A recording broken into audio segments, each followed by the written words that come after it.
An inspiring life story is the account of a moment when an extraordinary person reveals the key that unlocked the door to their success. Among the many themes explored in these narratives are triumphs over adversity and the shattering of previously established boundaries. Not only can you as an individual motivate others to chase their dreams, but you can also provide them with the means they need to keep going strong once they reach their goals.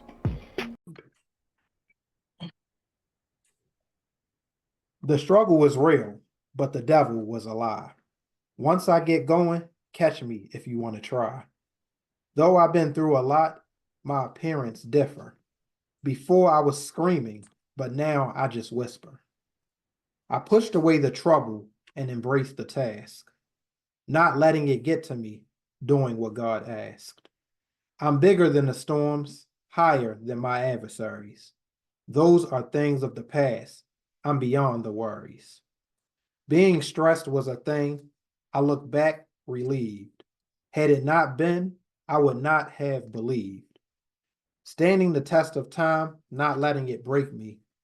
Only doing what God is, only the doing of God is what makes me. I keep moving until his voice is heard. In a quick instant, I lose sight. Vision becomes blurred. I don't stop, for there's a meaning to this. For if it was not, God would not call me to do this. Welcome, everyone, to the Live and Learn podcast, the show where we explore the fascinating journey of personal growth, share life-changing stories, and dive deep into the lessons that shape who we are. I'm your host, Walter Williams, and I am beyond excited to embark on this empowering and enlightening journey with you. Life is an incredible teacher, and every experience, be it a triumph or a challenge, leaves behind valuable lessons. Whether it's navigating relationships, pursuing passions, or facing adversity, we're all constantly learning and evolving. In this space, we bring you stories of remarkable individuals who have faced life head-on, embraced change, and emerged stronger and wiser. Today's guest is someone I've known for almost 20 years. My, where have the time gone? She is a hardworking and driven individual who loves to inspire others. She's here today to share her story of triumph that has led her to being the success story she is today. Please welcome Ariel Gaskew. Hello, Ariel. How are you today? I'm finding yourself. How you doing? I'm doing good. Thank you so much for being a guest on the podcast and being willing to share your story of inspiration with those who are listening. No problem. So, despite appearing stronger than the challenges we faced, our experiences shape us into an evolved and enriched version of who we once were. I always advocate for two principles. One, always remain a student of life by learning from every experience and encounter. And lastly, embrace adversity as an opportunity rather than an obstacle. Can you share with us your experience that reflects these principles and the message that you wanted to share from it? Yes, I can. I've became pregnant at, I would say, a young age. I was in my early mid-20s, single mom. I didn't know that, life was going to be like that for me, but it didn't stop me from doing what I needed to do. In fact, I didn't know what I was going to do as far as in being a parent, but I knew I had to start from somewhere. So I had got out there. I worked, took care of my daughter. Even if it was the most unpleasant job, I was working like fast foods and everything, and I wasn't making much, but it was enough to take care of my daughter until I was able to progress and get a better job, and then have a better lifestyle for me and my child. So I worked. I also took some lessons with school, and I just kept on. I said, you know what, this money isn't enough, but I'm gonna make the best out of what I can for me and my child. So I applied myself with a better position, and I was able to get my first place. Once I got my first place, I was like, okay, I'm managing my bills. I'm doing well with taking care of my child. What's next? My next goal was to move into a townhouse because we started growing from out the apartment that we had to needing more room. I wanted her to have her own room because at the time when we was living in an apartment, she was sharing a room with me. So she was, getting bigger. Toys and stuff was all over the place. She needed her own space, and mommy needed her own space as well. So I was able to get a townhome, and it was more space for me and her. I did mobility, and believe it or not, I didn't think that I was going to have an interest in mobility. Now I knew I had good driving skills, but I didn't think that I was going to be interested in mobility. So from the fast foods, I went on and worked with a adult day center where I had to pick up clients, bring them into a day center, take them to appointments, stuff like that. And it wasn't the best job. I didn't really enjoy it, but hey, again, this was something that I had to do because at the end of the day, I was like, okay, I left fast foods. I needed to make more money. And now I have more of a responsibility because I was living in a townhome. So when you go from an apartment to a townhome, that's more bills, more responsibility. So I still applied again for another position after that. So I went into, after that, I went into working, being a driver again for a hospital. And that was a little better because I had a more of a flexible schedule. So I could have time to work and also have time to be with my child. So at that time, she was at elementary school. So I was able to drop her off in the morning to school, go to work, leave work, be home with my child in the afternoon. It was tough because, again, I'm taking care of a whole lot of bills on my own. Then have my daughter. Even when it was days that she wouldn't feel well and I would have to try to find somebody to watch her or something like that, I still, hung in there, and I knew that was my responsibility as a single parent. I didn't have nobody else to go, hey, can you go get this person? Can you go get her? Can you just keep her for a couple of hours? I didn't have that. So I knew once I was done working, hey, gotta go get my baby. Right. So I started making more money. I got promoted with that job, and I was able to afford a babysitter, which was helpful. I was thankful for that. But I'm one of those type of parents, yes, you love for your child to go to daycare, but a lot of other parents aren't really, I guess I would say, more considerate when it comes to your child, because we have jobs where you can take off sometimes, and you might have to send your child sick even though you're not supposed to.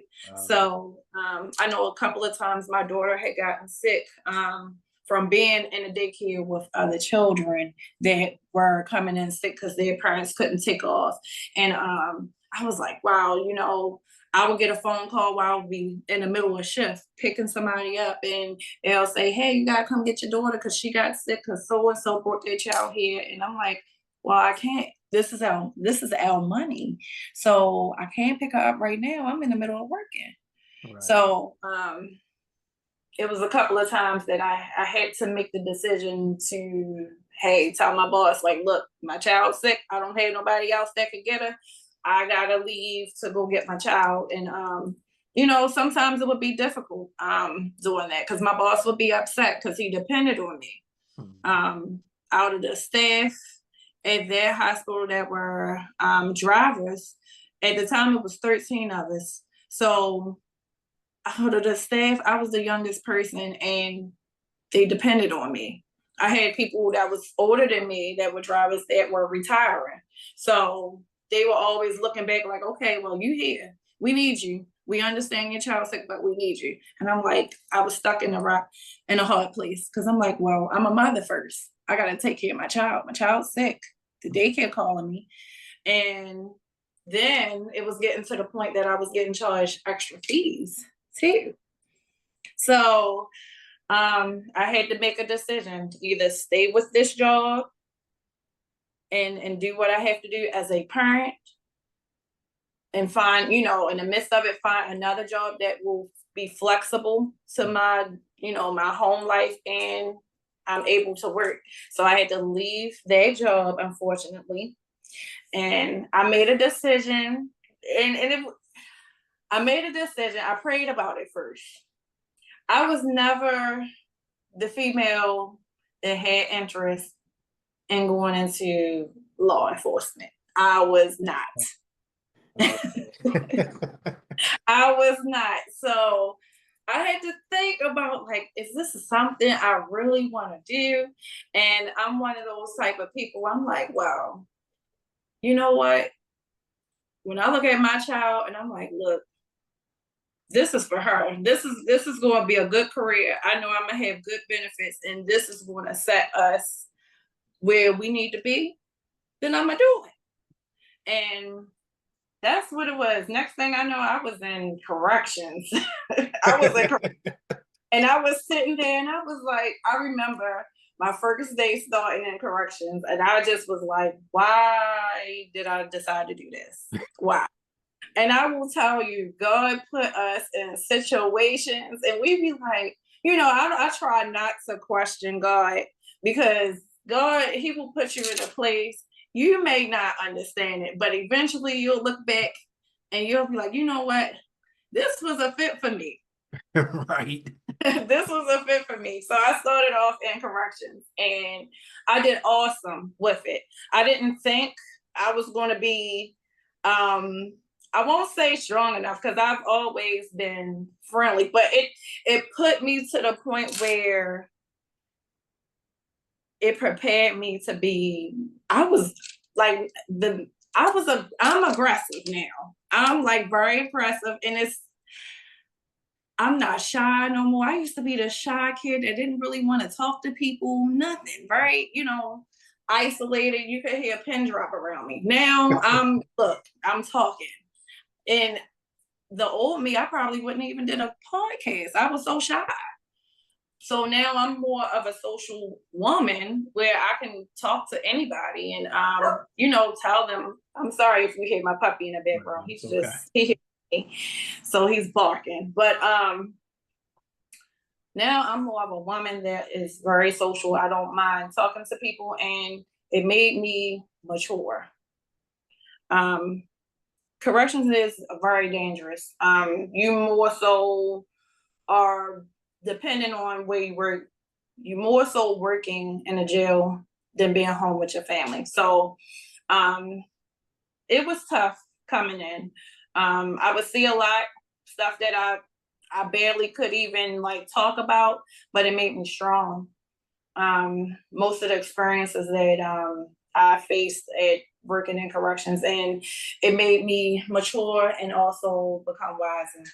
So now, from being female that was like a little timid, now I progress from working in corrections. Now I'm in the sheriff's department. So I went from starting from McDonald's, from being a driver, a mobility driver, working for a hospital, doing corrections, and now in the sheriff department. Wow. Congratulations. I just got promoted last week, which is a blessing, because like I say, God put us in some things like, if I look back, I never would have thought that I would be in this position. But I tell myself all the time, God is not going to put you in something that you cannot handle. It just made me stronger. It made me wiser and very mature to, keep Him first. Don't doubt yourself. Keep Him first. Nothing is impossible You just have to take a chance, strive, and just put your best foot forward. And that's what I did. I never thought I would be a single parent. It was hard for me in the beginning. I was young. I'm 36 now. And what I can say, even being single and still taking care of my daughter, um, I'm blessed. It's I bought my first home. I bought the luxury car that I wanted. And guess what? I did not do all of this without that man upstairs. Without him, Amen. I would be nothing. Amen to that. God made it happen. So my message today to anyone out there, male or female, young or older, don't give up. Don't give up on your life. You take a chance. You keep God first and put your best foot forward. Nothing is impossible in this world. Because I never thought in a million years that I would be in the position that I am now. It was days and nights I've cried and didn't know like what to do, but I'm one of them type of people. I'll make a vision board. I like doing vision boards. I write down my goals, and whatever goals I have, I place them in a Bible verse. Whatever Bible verse I'm reading is like me putting it out there to God, like, hey, God, this is what I want to do, and trusting in Him.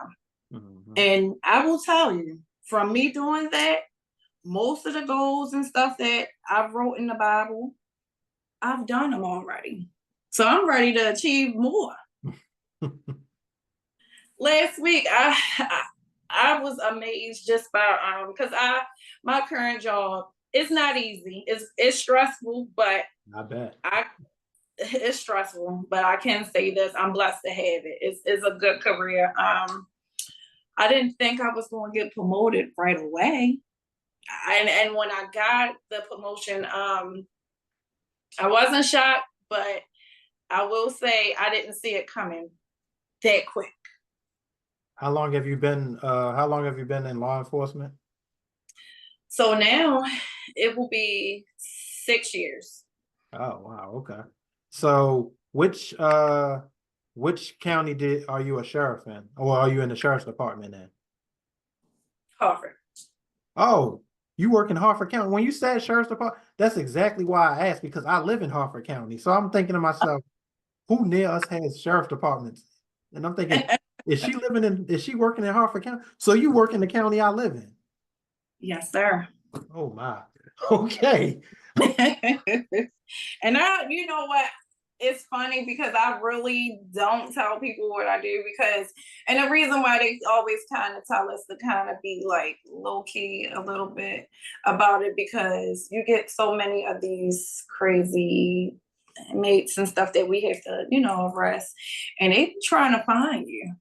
They be trying to find you. So I be kind of discreet on what I do, but I don't mind doing this because I know this could help somebody. And yeah, that's what I do. Well, since you talked about taking risks, I appreciate you taking the risk and sharing that with me on the podcast. No problem. Yeah, that was, I mean, I didn't know, like you shared your story with me, a couple weeks ago, but like when you went in depth and, gave all of the details about it, it's just amazing how, like you said, God will place you in situations that you think you don't want, but God is saying, I need you to be here. And if you go here, I will reward you twofold. So for you to have gone through what you went through, and the child care part is the thing that kind of like, it's funny, the child thing that you was talking about with your daughter getting sick and you having to take off. Like, to me, that was almost like the springboard of it, because had you not gone through that experience, who knows if you would have, pursued or at least explored that, or God would have, turned your head towards that. So it's like God gave you that, unfortunate circumstance, but it springboarded you to where you are now, where you're growing, you're able to, expense, the lifestyle that you're living. So God takes us through things that we may think aren't, in our best interest, but he says, I'll show you one better. Yes. Yes. Because I never thought in my life I would have been in this field. It was never my choice. As a kid, I always saw myself either being a model or a dental assistant, something way different from what I am now. But again, God works, his work is amazing. So I don't question him. If he say, look, I want you to do this, I'll be like, okay, God, I'm gonna trust you. It might not be what I want to do, but you know what's best for me. So I'm trusting you. So I always tell people, trust in the Lord, because he will put you in some situations and you'll be like, what in the world? But you Yeah. know what? Once you get through whatever he puts you in, you'll be like, okay, it makes sense. It makes sense. So I'm here. Yep, and that's why, again, that's why I preach embrace adversity as an opportunity, not an obstacle. 'Cause That's right. when we're given adversity, the first thing we want to do is we start to panic, we start to worry and fear about things.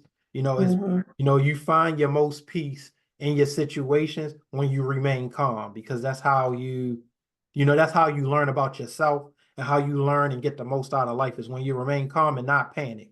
And I know that's easier said than done, because all of us as humans have panicked and got worried about something. Oh So, yeah, that's, I know and I so have. yeah, so that's why God had you go through that experience too, so that you can teach people. Look, I've been through some things, and God told me, although it doesn't look the way you thought it should look, you'll see why I put you through this. And it'll pay off. That's right. Because it's been plenty of times I would panic in my younger days and be like, well, what am I going to do? What's next? And an idea will just pop up. And I was like, look, it don't make sense, but hey, I'm going to trust in the Lord.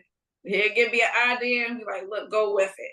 And I'd be like, all right, whatever you say, here I go. Well, again, thank you so much for sharing your story. And No problem. the fact that you spoke so much about the Lord, it's only perfect that we segue into my segment called Spiritual Relief. And this segment today is I'm sharing the Bible verse of Hebrews chapter 11, verses 8 through 12. And those scripture read, because Abraham had faith, he obeyed God when God called him to leave his home. He was to go to another country that God promised to give him. He left his home without knowing where he was going. His faith in God kept him living as a stranger in the country God had promised to him. Isaac and Jacob had received the same promise. They all lived in tents together. Abraham was looking to God and waiting for a city that could not be moved. It was a city planned and built by God. And this is the part of the verse right here that really stuck out to me.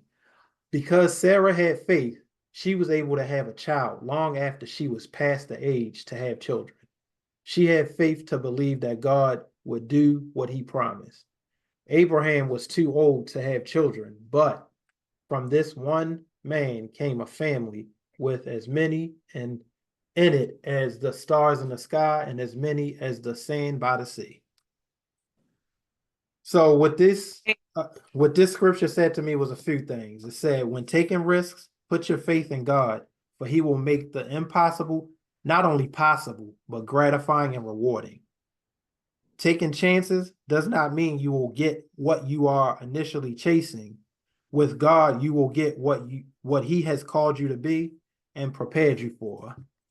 And the last 2 points I want to make on these scripture, and then Ariel, I'll give you a chance to share your thoughts if you like. Was meant to be will be, but without taking chances and trusting God to lead you, you live in uncertainty, discontent, and more importantly, resentment. So what if Sarah lost faith and gave up on procreating? Not only would she had prohibited God from blessing her, she would have housed herself in resentment and regret forever. So that's what that scripture read to me. If you want to share your thoughts, Ariel, feel free. If not, we can transition to the next segment. I think that's true because I just envisioned myself. If God didn't bless me with my child, uh, honestly, the route that I was going, now I was working, I was going to school, but I wasn't focused. Um, I wasn't. I was just. I was a young child. I mean, I was a young girl.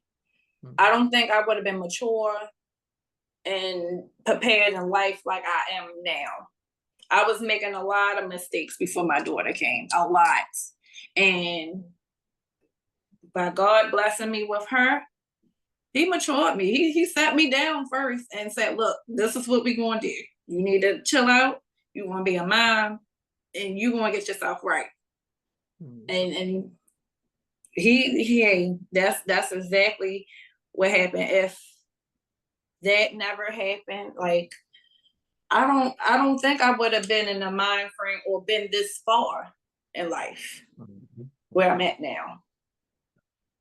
Yeah, I was just, when I was hanging out with a couple of my friends the other day, I was saying to them, sometimes people when they go through life like, with this like self-centered mindset, because a friend of mine is, you know, doing some questionable things that we all, kind of been trying to get him to get his act together with.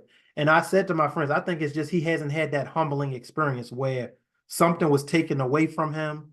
He got hurt, so Mhm. we all have to go through those humbling experiences to Oh yeah. to discover that we need God and that Yeah. we need to follow and trust in God and try to be as God-like as possible. What happens is people Yeah. are so caught up in their ways that they haven't been humble. They haven't experienced that one thing that made them, stop and pause and think about themselves.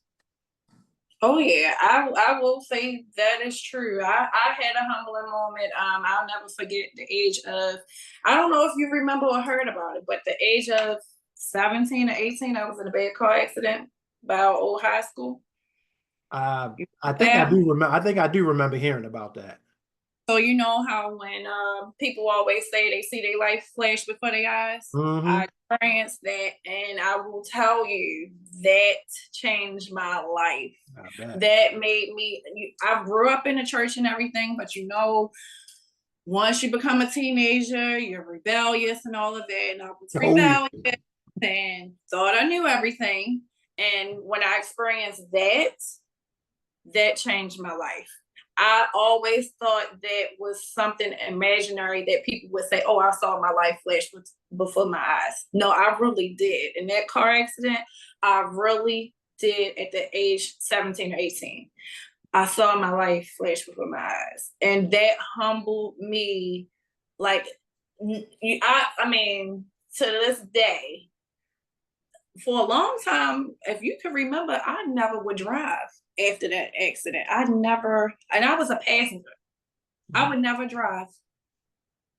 I think out of all of us, I might have been the last person to get my license. Out of all of, and I was a driver that day. I was just a front seat passenger, and it Oh, shook so me. you were a passenger when you almost got into that, or when you got into that accident. Yes, because Oh, the older lady that hit me and a friend, I'm not gonna say her name, that hit me and her.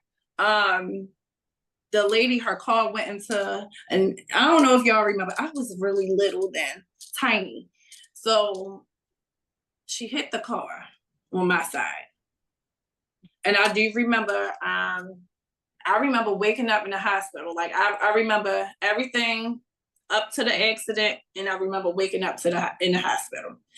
And I remember the doctor telling my mom and my dad that had I been a little bigger than what I was then, I would have been gone. wow, I really? would have been gone. So I believe in that Mhm. humbling and yeah. Mhm. God, he shook me up. He said, look, get yourself together here. and for that lesson, I messed up that day because my mom, she had told me she told me don't go out with that person to the store, don't get in the car. And I remember her saying clearly to this day, I remember her saying, don't get in a car with that person. That person drives too fast. That's going to be the death of you. She told me that moments before the Oh accident my. happened. And I was like, the rebellious teenager, Mom, no, that's not true. I'll be right back. We coming back from the mall. Da da da da. And I'll say I'll never forget the timing either. My mom had a daycare that was 5:30 because the daycare parents were coming in and everything, coming to get their kids, and I left. She told me don't leave. I said, I'll be right back, Mom. That experience could have took me away, not listening to my parent, being rebellious. And God humbled me. I saw my life flash before my eyes in that car accident. And when my mother told me something to this day, I listen. I'll be like, what you say? Okay, I'm not going to do that. What you need? Okay, I'll make sure you get that. And it's sad to say, but most kids don't even listen to their parents. They don't even listen Oh, to, oh my goodness, don't get me started. they don't even listen to us. And when I talk to kids and stuff now, um, you know, Oh, these teenagers are different. They I'm are not different. ready for that. I could barely handle a 3-year-old, let alone a teen. I'm not ready. They don't listen. And I have nieces and nephews my niece is now 21. My nephew is now 18. What I can say, they listen to me, and my daughter, she listens. But these kids, I don't know. I just pray that I help somebody Yeah, I by hope. sharing this story, because again, God humbled me from that. I wouldn't have been here to tell y'all nothing. And that was between the age 17 and 18 years old. I still remember everything. That's mm, Wow. Lord. It just made Praise me feel God. warm, you know, Well, praise talking God. about 18 years later, you're still here. yes, yes.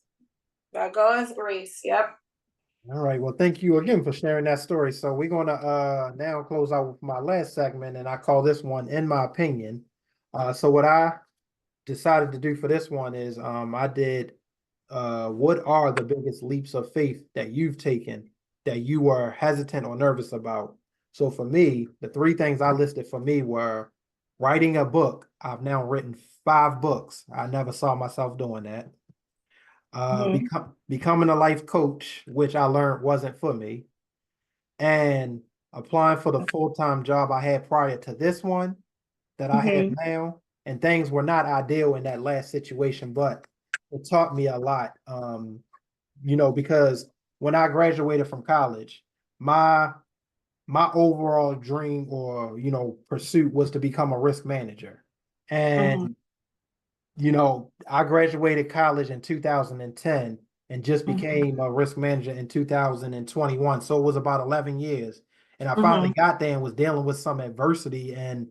circumstances that I really was not expecting to go through. But I Mm-hmm. didn't expect to become a risk manager that soon. I thought it was going to take me at least another 4 or 5 years, and I got it sooner. And then I started saying, wait, did I take this role too soon? So Mm-hmm. sometimes what happens is, God grants us things when He's ready for us to learn Yep. something from them and do great things with them. So it's all about your mindset. So what do you feel? I mean, you can share one, two, three, whatever. What do you feel was your biggest leap of faith? You probably shared it already, but Yeah. One of them was taking this risk in this field. Like I said, I never thought I would do anything like this. In fact, I used to be scared of anybody in law enforcement. I would be so nervous. Oh my gosh. And yeah, it's not everybody in law enforcement is not bad. It's sad that we do have people that do the wrong thing, but everybody is not that way. mm, Um, but I never thought in my life that I would be doing something like this. I bet. I And never would have thought you'd be in law enforcement either. I'm not even gonna lie. no, no. And I just never thought I would do this. I never knew I was going to drive after that accident because I was no to driving. No. Yeah, Uh-uh. that's right. You did say that. I would never drive. Everybody else would drive me around, but I would never drive. Now I don't have a problem with that. In fact, I'm one of those people, I can't stand driving now. But thank God I'm driving. Well, at least you Um, got yourself a nice car. I mean, that should make you excited about driving yeah, sometimes. yeah. It's nice, yeah. My Thank wife God. was my wife was the same way until she got her Infinity. Once she got her Infinity, she's like, oh, I'll drive all the time now. And I'm like, Yeah, oh, and go figure. that's me. At first, I was like, no, I don't feel like it. Don't ask me. Don't look my way. I don't have car keys. No. And another thing that I wanted to share is taking something that my late grandmother had did. That I'm sorry that I didn't share this, but um, when she was here, in her younger days, again, she would take the initiative and planning family trips. So I opened a new branch with myself with doing travel. Um, I've always traveled with my grandma. She always, took us anywhere possible. So in my adult years, I enjoy traveling, and now I'm trying to help other families and people and the youth, the millennials, get out here and travel, enjoy life. Don't be out here in these streets. Get yourself together, get in school, take up a trade. If you don't want to go to school, take up a trade. Yeah. Get you a nice, decent job and get out here and enjoy life. I wish in my younger days I was traveling more than what I am now. But it's okay. It's okay. At least I'm doing it now. Right. So that's another little, well, I'm not going to say little because my grandma always told me, whatever you do, don't minimize yourself. So that's another career that I enjoy, and that's travel. And I just got promoted with that too. I got Oh two my promotions goodness. in 1 week Oh my last goodness. Look week. at you. I became a bronze builder with being a travel agent, and also my promotion with my job. Wow. Congratulations to you. Thank you. I'm glad you're making things happen. And Oh if people yeah. wanted if people wanted to reach out to you about, trying to plan their next vacation or their next trip or even becoming a travel agent, how can they get in touch with you? Well, they can get in contact with me. You can either find me on Facebook. Also, you can also give me a call. Call 443-327-4292 if you want to become an agent. Okay. What was that number again? Did you say 327? 327. Okay. I'm sorry, I said the numbers backwards. 9242. 242. Okay. All right.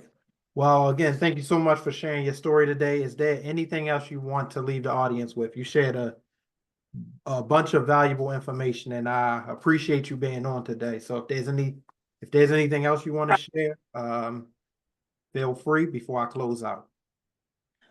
My closing out message again is just to put your best foot forward. Don't give up on yourself.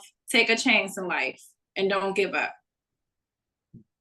Well, thank you so much again for sharing your story, for sharing your message, and being a voice of inspiration on the Live and No, Learn podcast. And thank you all for tuning in for another informative episode. I hope that you came away with fresh insight, knowledge, and perspective, and also motivation to carry out with you on your own path. And remember, learning and living are companions throughout life. Please be sure to subscribe to my podcast if you're interested and share it with the world if you like what you heard today. Visit my website at deepdiscussion.org to learn more. And if you'd like to be a guest, my contact information is listed here. For those of you who are listening through audio, it's deepdiscussion13@gmail.com. And you can contact me via phone at 443-356-6096. And lastly, be sure to go onto my website and purchase my new books. I have two books of poetry, one called If These Feelings Could Talk, the other is called Breathing as I Reflect.